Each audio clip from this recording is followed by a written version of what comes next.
بطل دوشه يالا، بطل دوشه، مش عارفين ناكل.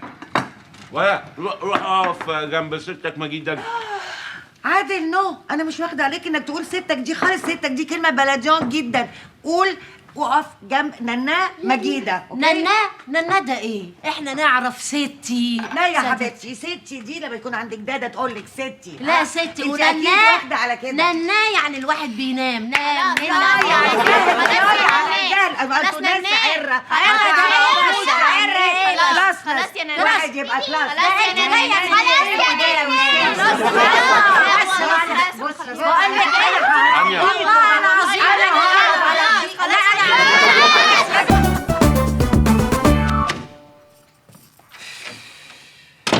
رانيا، انا بجد زهقت من البيت ده، مش عارف افطر فيه حتى يعني. وانا كمان خلاص زهقت من البيت والمورستان اللي انا عايشه فيه. طب والحل يا رانيا؟ عزرائيل يا عادل، يعني ايه؟ لازم نفرين 3 يموتوا من البيت. فكرة مش وحشة. يبقى امك ونجلاء والواد عنتر. يا سلام. طب وليه ما تبقاش امك وسناء وسناء؟ يا سلام، وعيش وحداني يعني ولا ايه؟ حسام يا حبيبي ما تتجنن. بصي من الاخر بقى، نجلاء وابنها لازم يسيبوا البيت ويمشوا. يا سلام. وتروح فين بقى؟ معرفش، تروح مطرح ما تروح، انا مالي. لا طبعا انا قلبي مش هيطمن غير ونجلاء اختي قاعده معايا وابنها في احضاني قصاد عيني. خلاص تروحي معاهم يا رانيا. سوستة على سوستة ربنا يخلي الوسطى. سوستة على سوستة ربنا يخلي الوسطى. سوستة على سوستة ربنا صباح الخير يخلي. يا غبي. صباح الخير يا اسطى. يا اسطى ايه يا اسطى؟ قصدي صباح الخير يا دولة. سوستة. انت بتبخر قطط ولا ايه؟ اصل انا يا دولة حاسس ان البازار محسوم. محسون. طب روح هات لي كوبايه قهوه، هات لي الجورنال وهاتهولي سليم، ما تفتحوش وتقعد تبص فيه كده، وانا بحب اقراه زي ما هو. حاضر يا دولة حاضر. اتفضل يا دولة. اتفضل يا دولة. بتعمل ايه؟ شوف بقى الصفحة اللي انت عايز تقراها. انا مش هعرف يعني انقي الصفحه اللي انا عايز اقراها. انت جاي ولا يا دولة ما تقرا، هو الكلام هيطير يا دولة. اقرا. يا عم انت مالك، انا بحب اقرا الجورنال وافتحه صفحه صفحه. انت بتجيب ما هو كل صفحة لوحدها هو يا دولة. ايه ده؟ ايه دول؟ ايه الخبر الحلو ده يالا؟ ايه؟ هات ورقه وقلم واكتب النمره دي. حاضر. فين القلم؟ بسرعه. اهو القلم. استنى كده. قول يا دول. 1 1 ايه؟ 1 1 1 2 5 5 7 3 2. يبقوا 5 باين. انت بتعمل ايه؟ بجمعنا في دول بقى الارقام. بتجمعها لي بسرعه؟ انا قلت لك تجمعها، انا بقول لك اكتبها، ده رقم موبايل، انت بتجمعه؟ يا دول ما هو. اهو ايه؟ انت بتجمع الارقام؟ اهو وصل. كام؟ عملوا كام؟ 5 و2 7 و7 بقى 5 في دماغنا و7. 5 في دماغك؟ انت في دماغك في 5 عملوا كام؟ مش عارف يا دول عدهم. مش هعد حاجه، ده رقم موبايل، وانا اساسا بتعامل معاك ليه كبني ادم عادي؟ طب ما انا اهو ادي الرقم وادي الموبايل. اوعى اوعى.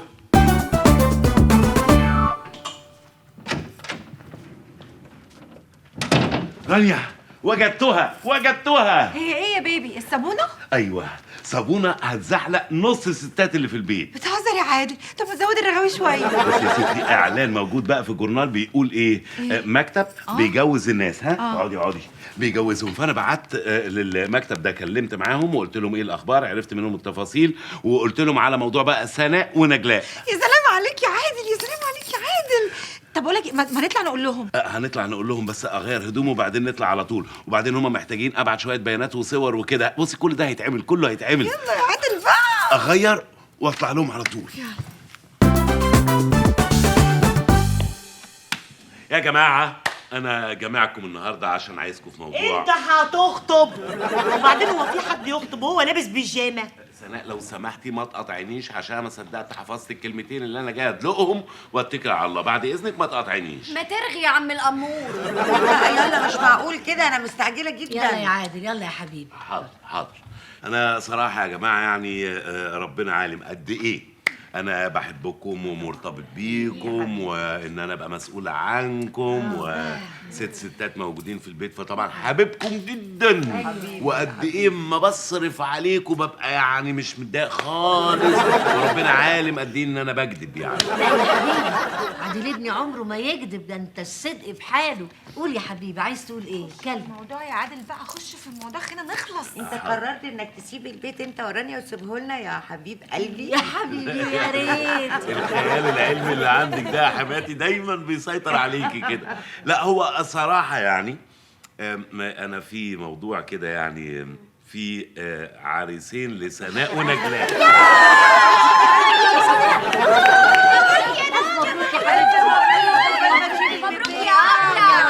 يا رب. وانا ايه مفيش عريس ليا؟ عريسة ليك؟ اما نجوز امك الاول نبقى نشوف لك عرسة.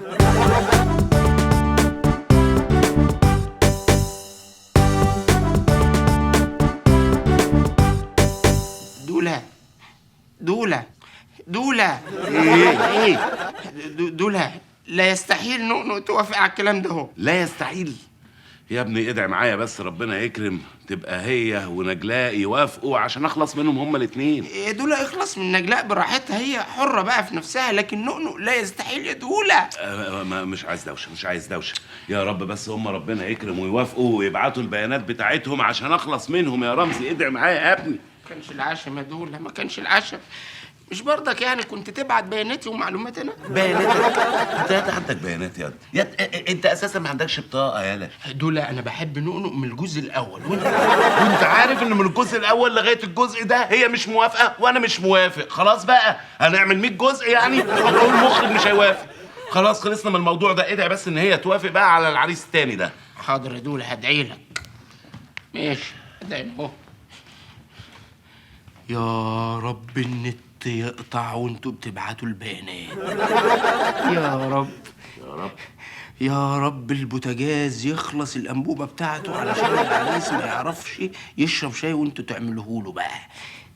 يا رب يا رب الكهرباء تقطع والعريس قاعد والعصير اللي كنتم شايلينه في التلاجة العصير يبوظ بقى. يا رب اخلص من رمزي، اهم من جوازهم يا رب. ايوه صورة غير اعمل لها بس هنقل لها صورة غير. بس هاتي الصورة دي مش حلوة. دي ايه دي؟ اختاري صورة حلوة ليها بقى. اهي ها خلاص بعتي كده؟ وصلت. الحمد لله الحمد لله. ابعتي بقى الصورة بتاعت نجلاء والبيانات بتاعتها بسرعة يلا. ماشي اوكي يلا. نجلاء وادي صورة نجلاء كمان وصلت. الحمد لله. بقول لك ايه يا عادل، هو المكتب ده بس للشباب ولا للمسنين كمان؟ لا هو كمان ممكن يوصل لحد الشيخوخة يا حماتي. طب الحمد لله، ربنا يطمنك، اصل انا لسه ما وصلتش للشيخوخه. طب ممكن تبعتي صورتي؟ ايه بتهزري؟ هو انت عايزه تتجوزي يا مامي؟ يا شيخ حبيبتي، واي نوت؟ انا لسه صغننه ومحتاجه راجل يفسحني ويدلعني ويسفرني ويجيب لي كل اللي انا عاوزاه. انا لا اصدق اذنيه. مفيش زي ماما ابدا. لا هي مجيدة هتعمل حاجة غلط، ما هتتجوز على سنة الله ورسوله. اوعى يا ماما اكون اللي بسمعه ده زي ما بيدور في دماغي. ما هو يا ابني ضل راجل ولا ضل حيطة. لا ما دام دخلنا في الحيطان بقى ابعتي صورة ماما هي كمان. ألف ألف مبروك يا خالته أم عادل. الله يبارك فيكي يا أختي. انت متضايق ليه؟ ما تخلينا نخلص ونقعد لوحدنا في البيت. ايوه صح، على رأيي كلهم يمشوا والواد عنتر كمان ابعتي صورته. ابعتي صورة عنتر. أنت حبيبي من أيام البث التجريبي. ماشي وادي الصورة اتبعتت كده، كل الصور اتبعتت. لا لسه ايه؟ لسه صوري أنا كمان. بنت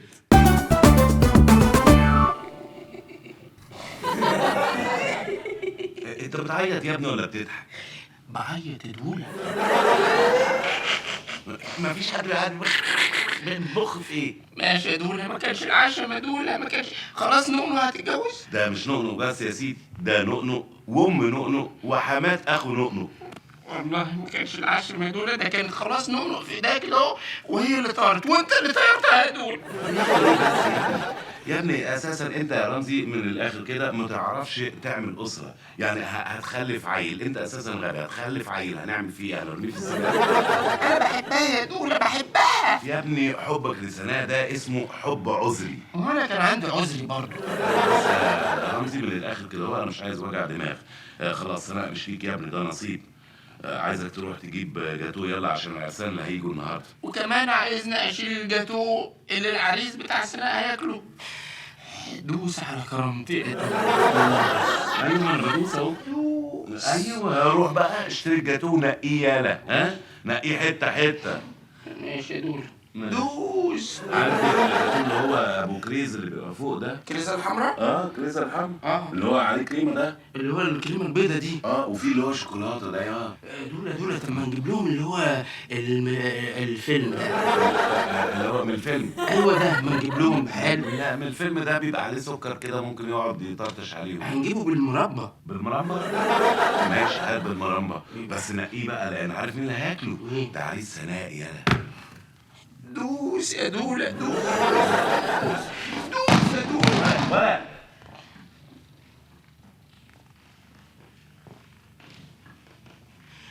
يا رب الجاتو يطلع مسمسم. هي دي الحته بتاعت الدعاء، ما انت ممكن تدخل في اي حته. دوس يا دولة، دوس دوس.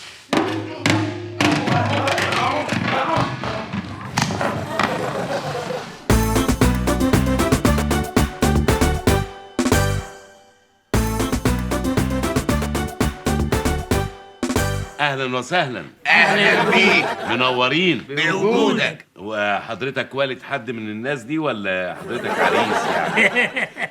مش باين عليا؟ الاسم ايه بعد اذنك؟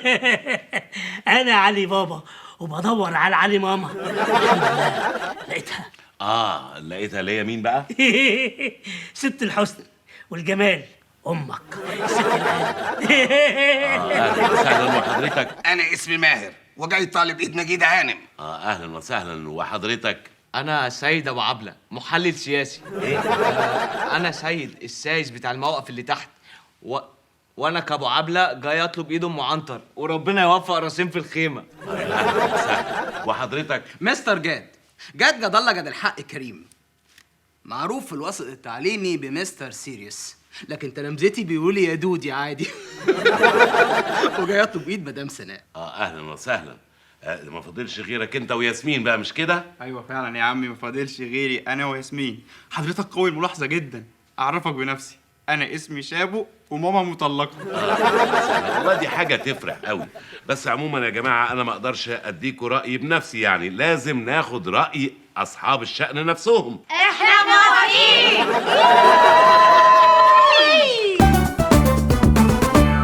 لو ما رجعتش ليا في قلبك، لو ما حلفتش اني الثانية فاضي سنة. انت عارفه يا نؤنؤ يا حبيبتي ايه اكتر حاجه محيراني ونفسي موت اعرفها؟ هي مين اللي كانت بتغني من شويه؟ بتقصد بكلامها ايه؟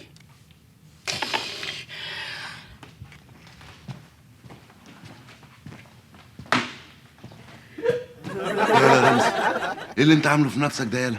وايه صور سناء اللي منطوره في كل حته؟ انت بتعمل لنا فضيحه عالميه في البازار ياض. حبيبتي يا دولة، حبيبتي انا بشرب كوكتيل عشان انسى. ياض هتبقى مدمن كوكتيل ياض ومش هنعرف نعالجك ولا اقدر اصرف عليك مصاريف كوكتيل، هتاخدوا حقن بعد كده. لو سمحت بقى يا دولة، انا دلوقتي زعلان، فوت عليا بعد تلت ساعه كده اكون نسيت انا كنت زعلان ليه. يلا يلا. فاكر دلوقتي؟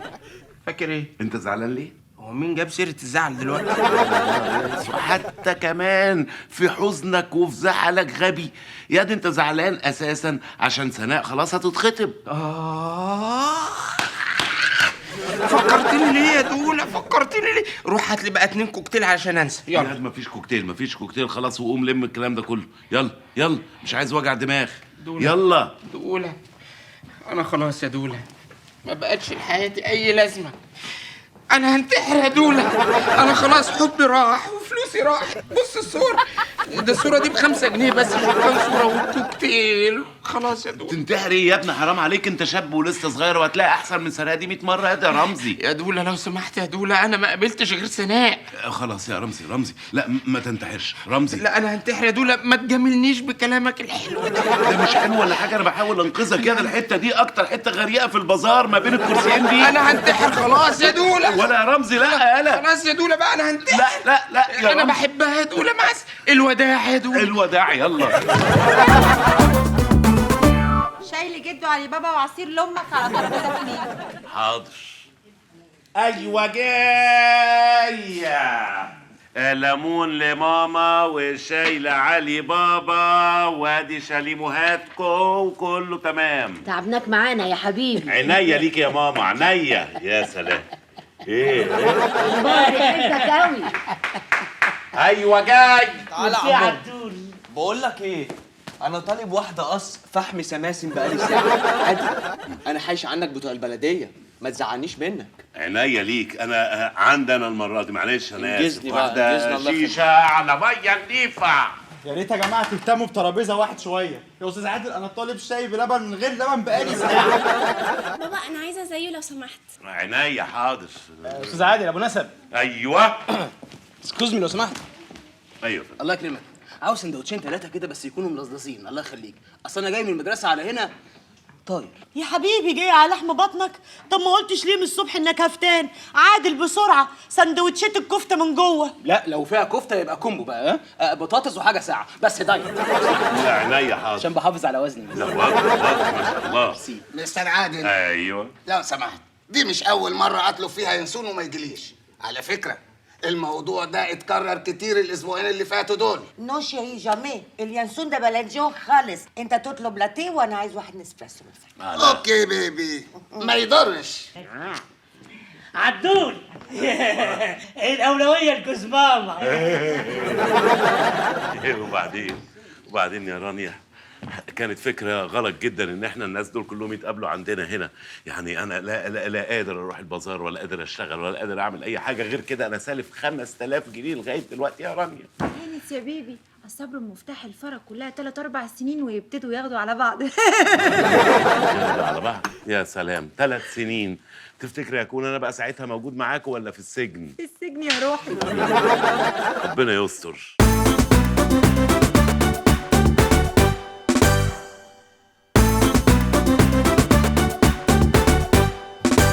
تمام، انا مستنيك في البازار اللي هو على اليمين ده. في انتظارك. يلا سلام. الحمد لله ان انت ما شفتنيش، كنت مشغول وانا بكسر التمثال. ما شفتكش ايه يا اهبل؟ كسر الباقي. يا ابن الايادوله، انت مفيش اي حاجه بتستخبى عنك كده؟ يا قرم انت يا قرم. ايه بس؟ خير النهارده اجازه. بس يعني بتكسر وبتطفش ازاي؟ اتفضل. اهلا مستر جاد، اهلا وسهلا. اتفضل. وانت بقى جد؟ يس. خطيب سناء. اوف كورس شور. انا مش مسامحك فيها على فكره. يا عم انا مش فاهم حاجه. سيبك منه. ايه الموضوع بقى المهم اللي انت قلت لي ما ينفعش نتكلم فيه في التليفون وعايز تقابلني؟ لا ما هو ما ينفعش اتكلم والاستاذ ده موجود. لا ما انا لا فيها لا اخفيها. اخفيها. اتكل على الله يا رمزي، اتكل على الله. يلا امشي. دوس على كرامتي يا دولا، دوس. انا بدوس. عارف ده مين؟ عريس سناء. دوس يا دولا، دوس. يلا اتكل على الله. لا رايح لنفس الحته تدعي فيها. ادعي عليا برضه. ماشي دوس يا دولا. ولا مجنون يعني، بنعالجه بس ما فيش منه خطر، ما تقلقش يعني. خير. امسك نفسك. ايوه. انا عاوز اسكن معاكم في الشقه. والله العظيم انا ما بحب الحلفان. والله انا بحب الحلفان. وانت عندي دلوقتي بقيت في مقام جوز اختها بالظبط، عشان كده هاجي معاك صحراوي. يا ريت وتدوس بنزين على طول. هي اوضه هناخدها من الشقه انا ونجلاء وندفع لك ايجارها يا عم. يا سلام. طيب ازاي يعني؟ ونجلاء وافقت على كده؟ وافقت على كده. طب وعنتر هينام فين؟ لا عنتر بيحب يسهر مش هينام. طب نجلاء برضو مش قاعده في الاوضه لوحدها، يعني معاها امها. تخرج تسهر مع عنتر، الواد مش هيقعد لوحده، ولو مش كده يعني نراضيها بقرشين ونزحلقها. انا عايزك بقى تفرمل هنا وتطمن. وانا مش هطمن على ياسو حبيبتي غير في بيت اهلها. يا عمي انت اكتر واحد استأمن عليه ياسمين. يا عمي انا اكتر واحد في الدنيا بيحب ياسمين ومستعد يعمل عشانها اي حاجه. وهي ياسمين موافقه على الكلام ده؟ ايوه طبعا يا عمي، ياسمين دي انسانه قنوعه جدا وطيبه جدا يا عمي، ومستعده تعيش معايا في اوضه فوق السطح. فوق السطح.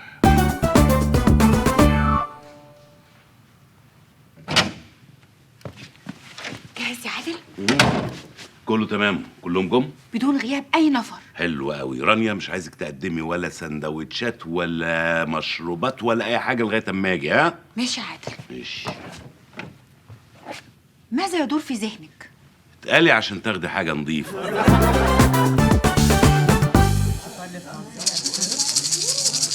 بس خلاص يا جماعه، انا عايز اقول لكم على حاجه مهمه جدا. ايوه دلوقتي عرسانكم الافاضل اللي موجودين معاكم هنا، كل واحد منهم جه يتكلم معايا لوحده على جنب وقال انه عايز يسكن معانا هنا في الشقه. هو ده اللي اتقال كل كده على نضيف؟ فين يا عادل؟ يقعدوا فين يا عادل؟ هي جبانه ناقصه قتله. يا استاذ عادل ما تبقاش كومبليكس، تيك ات ايزي. وبعدين ما انت شاب زينا وعارف ازمه السكن الجديد والايجار. يا سلام، طب ما دام انا عارف يا سيدي وانت عارف، بتفكر تتجوز ليه؟ يا استاذ عادل خليك شواف شويه، احنا بنصرف على نفسنا بالعافيه. طب ما دام مش عارف تصرف على نفسك، عايز تصرف على غيرك ازاي؟ عشان الاقيها هي تصرف عليا يا استاذ عادل. يعني انا هفضل لحد امتى معتمد على نفسي؟ ثم انت عارف ان ده شر لابد منه. لا ما دام شر بقى، الشر بالشر. قصدك ايه يا عادل؟ قصدي هتعرفيه دلوقتي يا سناء.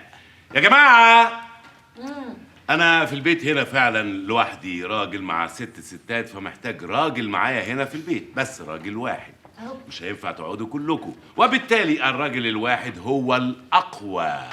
الاقوى هو اللي هيقعد معانا هنا في البيت. عارفين ازاي؟ من قبل ما تقول ازاي، تقصد ايه بالخطه اللي بتعملها دي يا عادل؟ هتعرفي دلوقتي الخطه يا سناء. انتوا كلكم هتتخانقوا مع بعض في منطقه المنتصف. اللي هيفوز فيكم هو اللي هيفوز بالجوازه ويقعد معانا في البيت. وقبل ما تبتدوا هات العصايه، هات العصايه، مش عايز اي اسلحه خارجيه. هعد 1 2 3 تبدا المعركه. 1 2 3.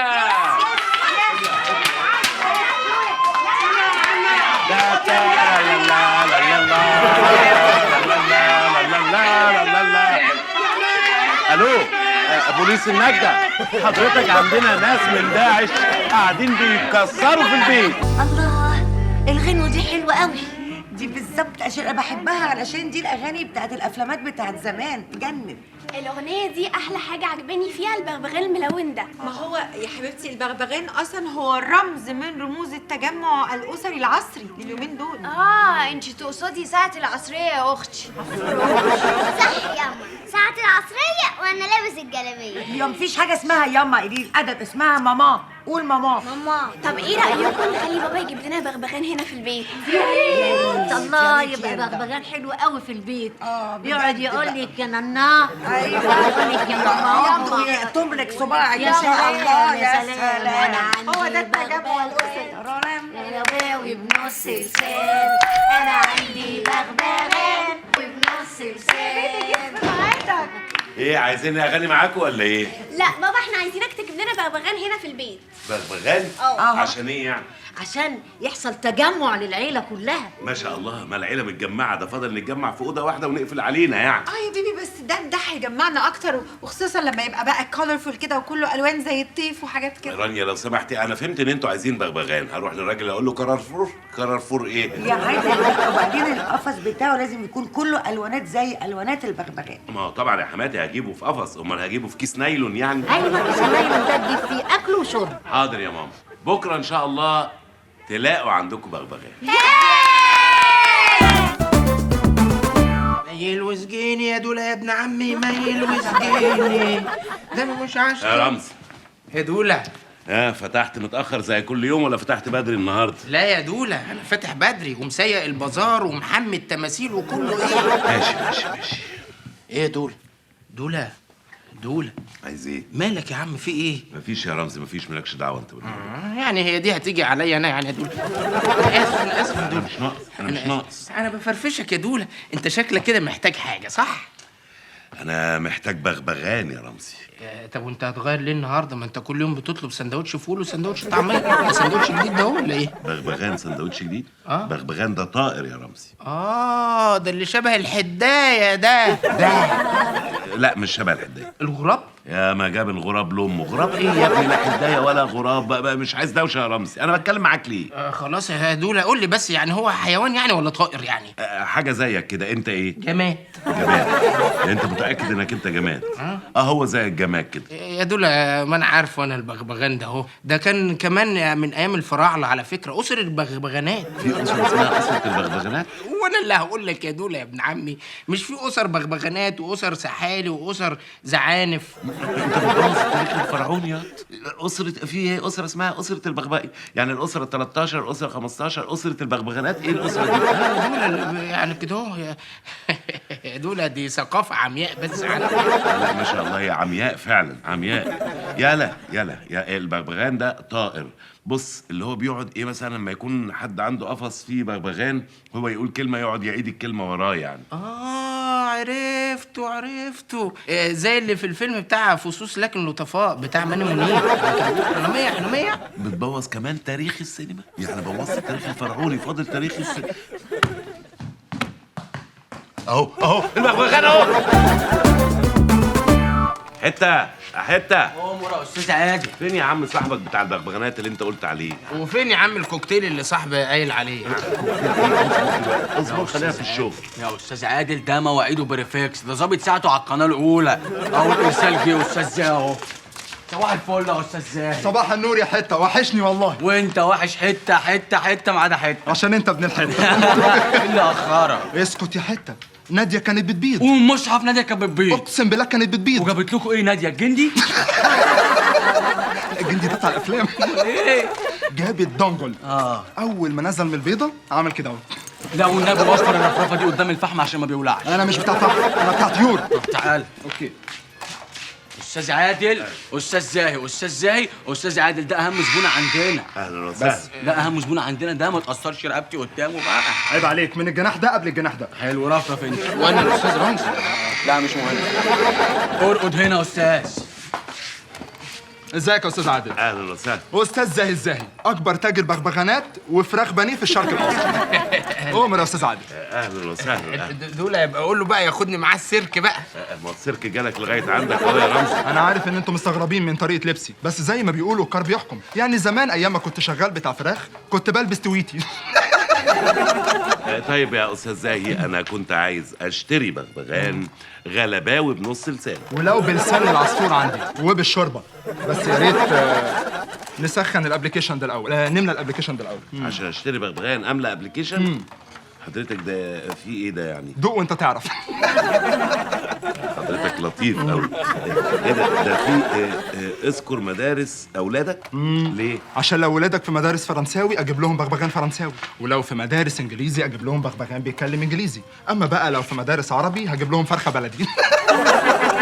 لا حضرتك انا عايز يعني بغبغان يعني عادي، يعني اللي هو يكون بيتكلم عربي يعني عادي. عرفت طلبك يا استاذ عادل. عندي بغبغان لسه جاي لي من الصين عامل كده اهو، بيتكلم 6 لغات وسعره مهاود. لا دول اوعى تشتري من الصيني ده اهو، لحسن ده بيتكسر. لا بلاش الصيني ده. اوكي. عندي بغبغان تجميع استيراد اتحاد اوروبي تحفه، الجناحات من ايطاليا، المنقار من اسكتلندا، اما الرجول من البحيره. طيب ده حلو، ده يعمل له كام بقى؟ عشان خاطرك بس 10000 جنيه. ايه 10000 جنيه بغبغان ليه يا عم؟ بيتكلم؟ بيتكلم، ما هو بالبحيره. لا دول طالما بقى من البحيره وبيتكلم، احنا عايزينه بقى لما ننيمه كده على جنبه اليمين يقول بابا، على جنبه الشمال كده يقول عايز كوكتيل. اجيب لك يا سيدي زفت كوكتيل، اصبر بس اما نجيب البغبغان هبقى اجيب لك كوكتيل حلاوه البغبغان. خلاص ماشي يا دول. طيب حضرتك يعني بالنسبه للبغبغان ده، يعني انا كنت عايز حاجه يعني بسعر مختلف شويه، يعني فرنج مثلا 300 جنيه 307 مثلا كده يعني. 300 جنيه 307 دول تجيب بيهم بغبغان من اسيوط بغبغان من انا بغبغانات استيراد البحيره. اوكي عشان خاطرك وعشان خاطر الواد حته. وانا ما عنديش خاطر بقى ولا ايه؟ وانت ليك خاطر برضه، ليك خاطر يا ابو رماميز. ايه ده مشهور قوي. وهديلك البغبغان اللي معايا ومش هعزه عليك. ايه ده بجد؟ اتفضل. لا ناديه اوعى تشتري يا دول، اوعى تشتري قبل ما نقعد بقى نجرب البضاعه الاول. واهم حاجه بقى يتكلم، قول له يا غبي فهيرد عليك يقول لك يا غبي. ها حاضر يا دول حاضر.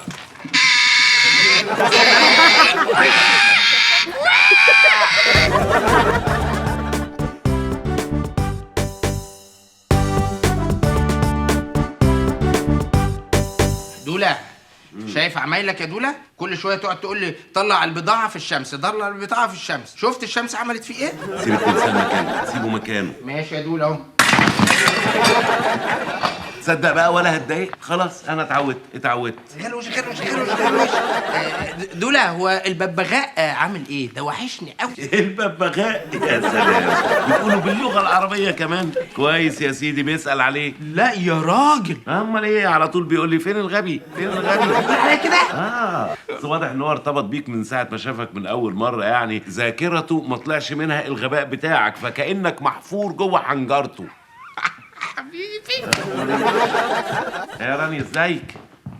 اتفضل يا بيبي. تاتاتاتان. ايه ده؟ معقوله يعني يا رانيا؟ يعني انا اجيب لكم بغبغان تجيبي لي يا حمامه؟ يعني بترد هديه بهديه؟ انا مش محتاجين، مفيش بينا الكلام ده يا شفت رانيا. يا بيبي ازاي انا مرجعه لك تاني البغبغان اللي انت جبته لنا يا حبيبي. بغبغان ايه ده؟ حمام؟ لا ده البغبغان حبيبي. لا ده حمام. انا بقول لك ان ده البغبغان اللي انت جايبه لنا لانه وقع في الفسقيه عشان كان بيشرب ميه، فاللون بتاعه نزل في الميه والباشا تحول لحمامه. يعني ده حمامه ولا بغبغان؟ استنى يا دولة، انا اللي هختبرهولك. استنى يا غبي. لا يا دولة ما بيردش. انا من خلال خبرتي اقدر اقول لك ان ده بغبغان بس اخرس. اخرس انت. بغبغان اخرس ايه؟ انا مش فاهم يعني. انا بس عايز استوعب، انت قصدك ان انا اتنصب عليا واشتريت حمامه بدل بغبغان؟ ايوه. كلمي جد؟ ايوه. انا اتنصب عليا؟ ايوه. مش عادل سعيد اللي اتنصب عليه.